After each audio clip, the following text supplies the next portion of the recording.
ભગવાન અને ઈશ્વરની પ્રાપ્તિ કરવા માટે આજે મનુષ્ય ઘરે ઘરે મંદિરે મંદિરે તીર્થે તીર્થે ફરે છે, મૂર્તિના દર્શન થાય છે, પરંતુ ક્યારે પરમાત્માના દર્શન થતા નથી.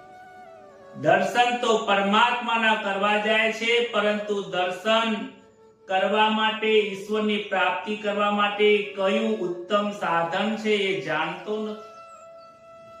કોઈ વ્યક્તિને જો ધંધો કરવો હોય અને ધંધાનું જો જ્ઞાન ન હોય તો એમાં નુકસાન અવશ્ય આવે છે.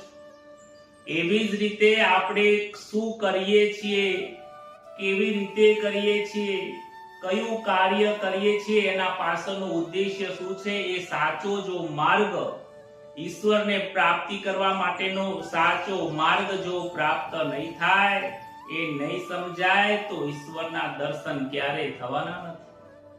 બોલો રાધે રાધે. બોલના પડેगा. ઈશ્વરનો માર્ગ એ ઈશ્વરના મુખમાંથી જ આપેલો છે. ભગવાન શ્રી કૃષ્ણએ જ એમને ખુદને પ્રાપ્ત કરવા માટે, હે અર્જુન, મને પ્રાપ્ત કરવા માટે 3 મુખ્ય માર્ગો છે.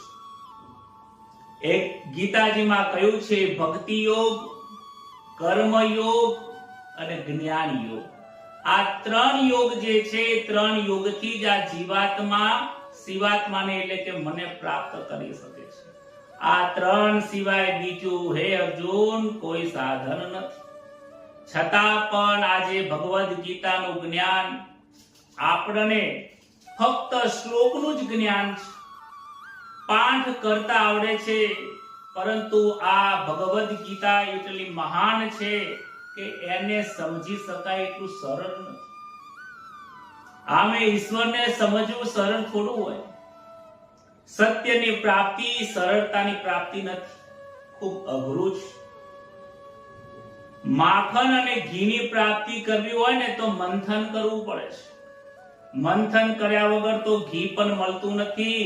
અરે 2 પૈસા કમાવા હોય ને તોય 24 કલાકમાંથી 8 કલાક 12 કલાક મજૂરી કરીએ ત્યારે 500,000 રૂપિયા કમાય છે. તો આ તો ઈશ્વરને પ્રાપ્તિ કરવાની વાત છે. ઈશ્વરની પ્રાપ્તિ એ જ આ જીવાત્માનો મુખ્ય ઉદ્દેશ્ય છે.